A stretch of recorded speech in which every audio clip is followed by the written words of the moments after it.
If Boy Kavalier was talking to me, I would be deeply tempted to just do it on the ground. I'm Professor Stephen Dyson. And I'm Professor Jeff Dudas. And we are two poli-sci professors who have just watched episode 7 of Alien Earth. The episode is called Emergence.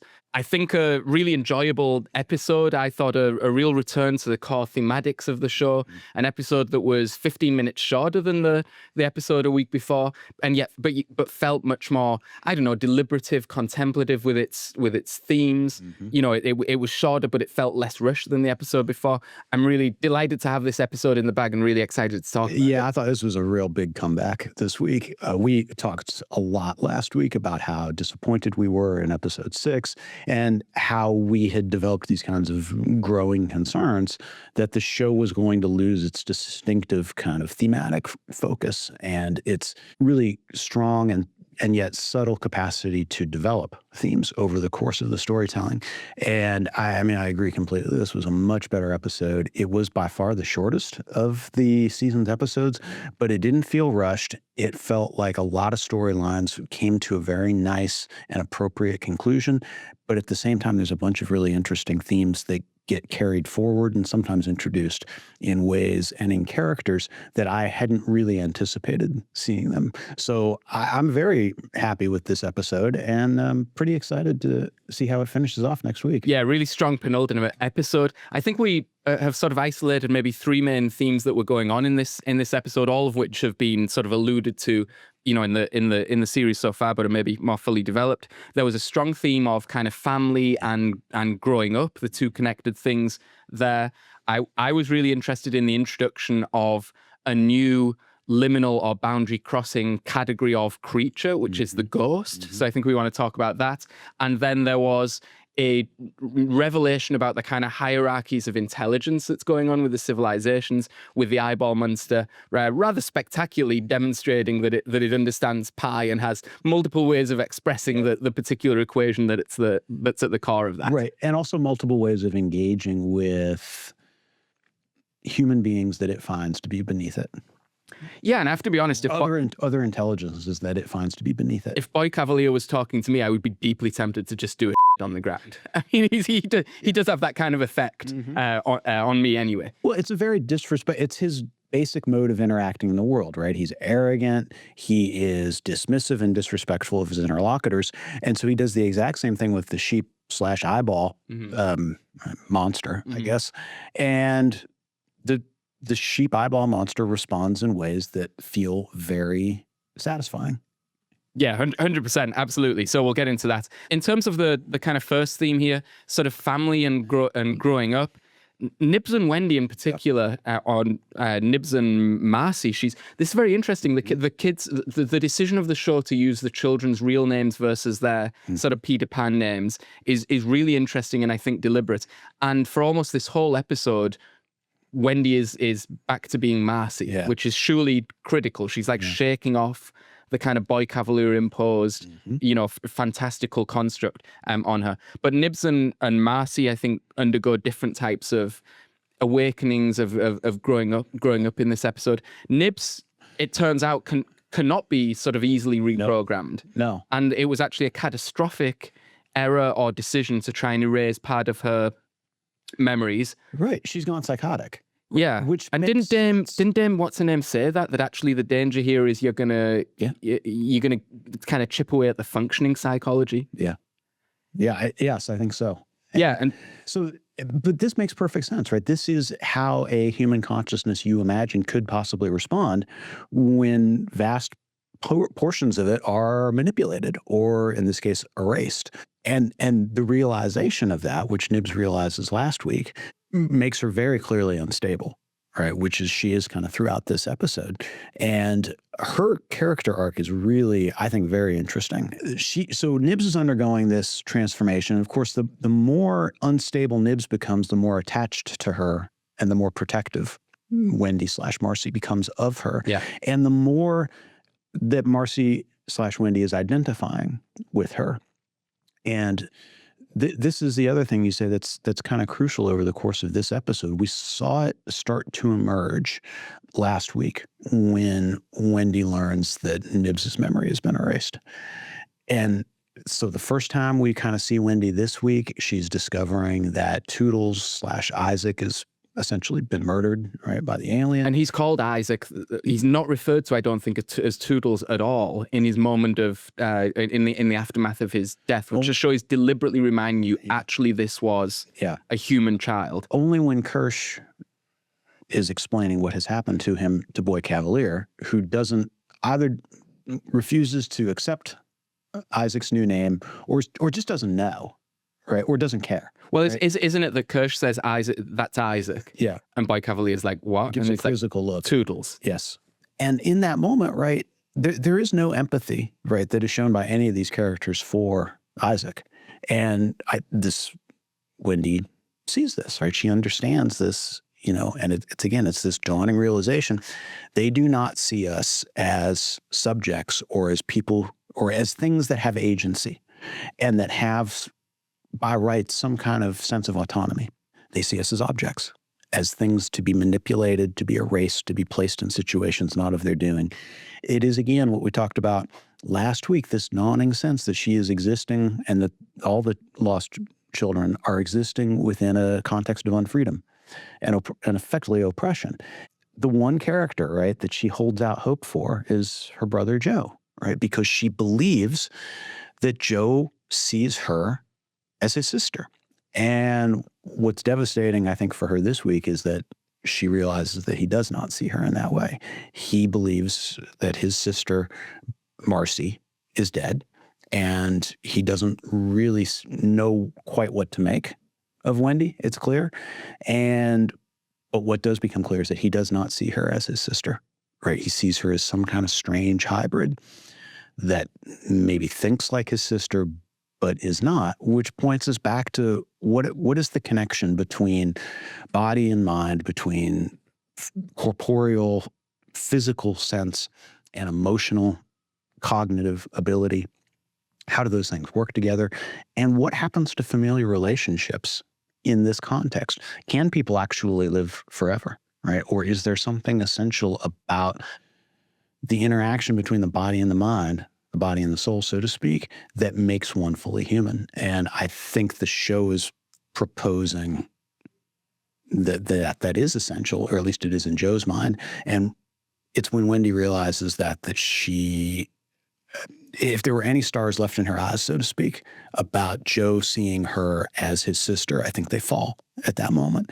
And then it comes to fruition, right, in the final scene of the episode. Yeah, so Joe, so that's really interesting because you picked that up from I'd sort of missed that at the graveyard scene, you'd seen this as actually seminal for Joe in realizing that the corporeal version of his sister is gone and he's presented with this new... It's a facsimile of some sort. Literally hybrid creation. And she's also become very strange to him in regard to her relationship with the xenomorph, in that she's not only able now to make random soothing noises at it, but she's able to give it kind of tactical instructions, hide and follow and sort of protect us. They share a language. Right. They can communicate with each other. Right, exactly. So that I agree was an absolutely fascinating set of developments. You see, I think in the episode you see Marcy really struggling with the last vestiges of her loyalty to the Boy Kavalier project, because as she sees Isaac's dead body, she says something like, "This can't be happening, or you can't do this. We're premium," she says. And this of course aligns with what Boy Kavalier said, which is there's that $6 billion, which I presume is the value of an individual, the cost of an individual hybrid. And Marcy says this can't be happening, we're premium, but of course it can be happening. And it shows that she has now come to realize the incommensurability between the value or the nature of her life and the cost that it's put on in terms of its material kind of manifestation, and that these things are operating on different value levels, and that she needs to transcend that and actually find a whole new identity, which she is finding, maybe, as you say, less with her brother and more with this kind of connection with the xenomorphs and new community or felt community with the other hybrids. Yeah, I think so. I mean, she has come to realize that they are disposable and that they are seen as disposable no matter how they are outwardly treated or described or talked to, that they are not seen, with the exception of, I think, one character who has his final greatest moment, right, in the show, Arthur, they are not seen as different but similar enough to human beings to warrant the kind of moral treatment and agency and exchange and understanding of agency that human beings would be inclined to show one another. And so it's at that moment, that's correct. Wendy has come to a point where she seems like she's about to transcend whatever human bonds are left and find a different kind of family. Yeah, and she hasn't already. Right, exactly. And again, on this theme of family, I mean, you mentioned Arthur, who in his sort of final moments has, I think you'd called it when we'd spoken before we started recording, his greatest moments. You know, he wakes up from the kind of coma that the facehugger has induced in him. And just like Kane in the original movie, he doesn't really know what's happened or that there's anything wrong. He just has a kind of foggy memory. But he does know, largely from the reaction of the children, that something catastrophic has happened. Yeah. They're sort of behind it. And he acts as a dad. Yeah. You know, he doesn't get angry, doesn't start throwing his fists around or whatever. He says, look, guys, I know something bad's happened. Let's go home and let's just work through the problem. Yep. It'll be okay. We'll work it out. And you know, now that we know that there's a problem, we will figure out how to deal with it. And it's a, as you say, it's kind of his shining moment in the show, because you would have every expectation that the dawning realization that they have done something catastrophic to him personally would induce a kind of a rage or a kind of defensiveness that would lead him to lash out or to strike out at them. And he has exactly the opposite reaction. Yeah. He, in that moment, models the kind of caring and loving parent that the rest of them have claimed to be to the Lost Boys, but have shown no evidence of it. Yeah. And I was going to say, yes, in a stranger or in someone who's not those kids' parents, or in an adult-to-adult interaction, that realization, you're right, would provoke rage and all the rest of it. But I think it is not only the proper, but the natural fatherly reaction to operate in the register, not of kind of rage and being wronged, but sort of tragedy and in protectiveness rather than lashing out. Well, he treats them in that moment. He's the one human being who treats them as different but the same. Yes. Right? Everyone else has treated them, has seen them as different, and therefore has treated them in a kind of inferior sense, right? Denying their agency or their capacity to have autonomous engagement with the world. Arthur's the only one who, as you say, transcends that potential boundary. Right, and that's why he couldn't continue existing in the Prodigy Corporation, because that's totally antithetical to their ideology. And that scene, which is very poignant, because it sort of continues with him holding their hands to try and walk home, and then progresses rather quickly through the classic kind of emergence of the chest burster. That scene is then juxtaposed immediately with, is it Curly? Is that her name? With Curly going to the dame and calling her mother. Yeah. You know, and that's poignant not only because it gives you the parental archetype, but of course that's been the schism between Arthur and his wife, has been his adherence to a reasonable, a humanistic conception of parenthood, and her, for whatever motivations, but her eventual kind of abandonment of it. She was the one last week who was willing, without giving it much thought at all, to go in and erase Nibs's consciousness, or her memories. And I think we should talk about Nibs, because that, she also grows up, so it fits in this category of kind of family or from childhood to adulthood. But it gets us also into our second category, which is the introduction of a new liminal figure, or figure with leaky boundaries, or boundary crossing figure, which is the figure of the ghost. And this comes from something Nibs says. Nibs is in the midst of her psychosis. She's in a sort of discontinuous or disordered cognitive and emotional state, which has been caused by treating a human mind as if it's a computer program and sort of just hacking away a part of it and then assuming, well, that things must be okay. She says to Marcy, like, things are not okay. We're all going to die here. And then the bugs will crawl in and we'll all be ghosts. And I think that's just such a excellent summation of the problematic of the show. You know, if you remember in the first episode, I'd really wondered, because it was so much about post-humanism and AI, I'd wondered, where do the aliens come in here, and how is the show going to tie all this thing together? And I think it's done it beautifully, and it's summed up in that line. We're all going to die here, right? This is kind of horror. You know, the bugs will crawl in. or, boundary crossing, the kind of bodily, gooey type of horror and sort of penetrative introduction of alien, foreign biological organisms into the sort of sacrosanct human body that's always been at the core of the Alien franchise. And then we'll all be ghosts. Yeah. And the ghost is something that I think hasn't really been mentioned in the show, but is a totally natural myth, a totally natural figure to fit within that show. Because what is this show about? It's about transcending death or living forever in a way that ghosts do, but they don't live forever as the same form as they were when they were alive. Right? They're a presence and an absence simultaneously. They're alive and not. They're present in this world, but they're really existing in another world. And rather crucially, they are, in science fiction terms, not real, but in sort of fantasy or in fantastical or fairy tale terms, they're an absolute staple of the genre. So that line really brings together a lot of the problematics of the show. That's really sharp. And I think the ghost figure is super interesting here in relation to Nibs. And I have two thoughts in addition to this. So the first is at the graveyard scene towards the end. And you had mentioned this or had remembered this off camera. It's Nibs who sort of immediately identifies her former self, right? Her former body. That's my name. That's my name. That's me. And Wendy, right, as Joe is kind of having a moment, right, where he is mourning the loss of his sister, Wendy says, well, that's not us anymore. We're still here. Right. And she, of course, is referring to the transfer of consciousnesses from one body to another. And Nibs says something to the effect of, I'm not sure I'm not already a ghost. And so you had noted that, right? And then the other thing that's the figure, the stuffed animal here, Mr. Strawberry, is actually very, very important. It's not just for comic effect. Human storytelling in the cross-culturally, when it has dealt with images of ghosts, of haunting figures, human beings have always imagined there being a kind of corporeal, animalistic-like figure that sits at the gateway between the dead and the undead. Frequently, it's a dog. Right, a dog becomes a sign, and often it's a light-colored or a white dog. A white dog becomes a signal or a signifier that there is a boundary here between the dead and the undead.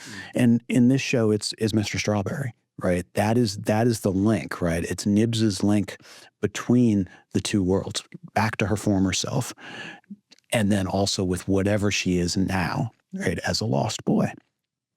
And so when she says at the end, Mr. Strawberry says, F off, it's not just a comic line. It's a way of putting both halves of herself, the dead and the undead, so to speak, into communion with each other. It becomes, I think, a really impactful and important moment in her character, because it's at that moment that she sort of embraces her, as you say, her liminal self. Yeah, and also, maybe ironically, ghosts are usually sort of seen as they're figures you might see and hear, but they can't kind of touch you. Mm-hmm. But it's also at this moment that Nibs embraces her kind of hybrid enhancements, in that she becomes ultra physical. I think in the she rips out the guy's jaw. Is it jaw? Yeah. Well, this is also an interesting moment that I haven't seen enough of. I haven't watched enough times to think through the symbology of it. But it's it must be deliberate, on the basis that these are all multi-million dollar, it's the old thing about film and television. These are all multi-million dollar productions. Nothing is said or seen, usually, that is there by accident. Everything is there for a purpose. I suppose there was the famous kind of Starbucks cup in Game of Thrones that was just a screw up, but there's a reason for everything. And Nibs says and does two, I'm sure, significant things, but I haven't had chance to process them. Maybe people can tell us in the comments. She says to the soldier, I see you. And it's sort of a non sequitur. There's no reason for her to say that before she attacks him. And then she grabs his jaw and pulls it out and pulls out the kind of whatever the jaw is sort of attached to, maybe the vocal cords or but the whole thing does that. So why just, maybe see no evil, speak no evil, hear no evil. That's in, what's his name? To earlier episodes. Yeah. And that's in, is it Slightly's bedroom has the figures of the monkeys on? Maybe it's that, I see you, and then to take the jaw. Clearly there's something symbolically going on. Yeah. But even more crucially, she's enacting hybrid physicality, just before her moment of her death. And you thought this was crucial. Yeah. Yeah, because this is the moment where I think we get the payoff with regard to the relationship between Wendy and Joe from earlier at the graveyard scene. So She realizes, I think, at the graveyard scene that Joe does not see her as his actual sister.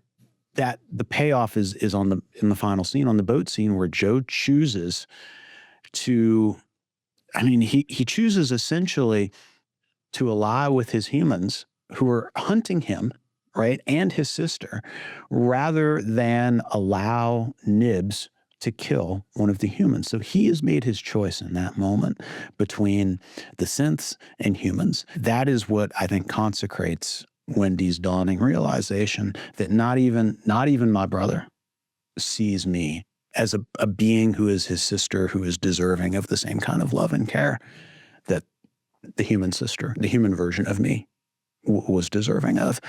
And so she says, you had noticed this off camera. She says multiple times, what did you do? What did you do? And I think it's an expression of rage, right? You have made a choice to abandon me based on nothing more than a kind of fixation with the physicality of being human. And I think that's the turn, right? And we know, like, she can direct the alien, she can direct the xenomorph, she can talk to it. And I do wonder, I think one of the commenters from a previous episode or previous reaction of ours had suggested that they thought that maybe the show was setting up Wendy for a kind of heel turn, where she becomes, in the end, a sort of a villain. And I do wonder if that is, in fact, what's happening. Yeah, Joe's role in the show now is he's the person who should be most sympathetic to not only the hybrids in general, but that particular hybrid, who is who keeps trying to police a boundary that is no longer policeable, right? Who's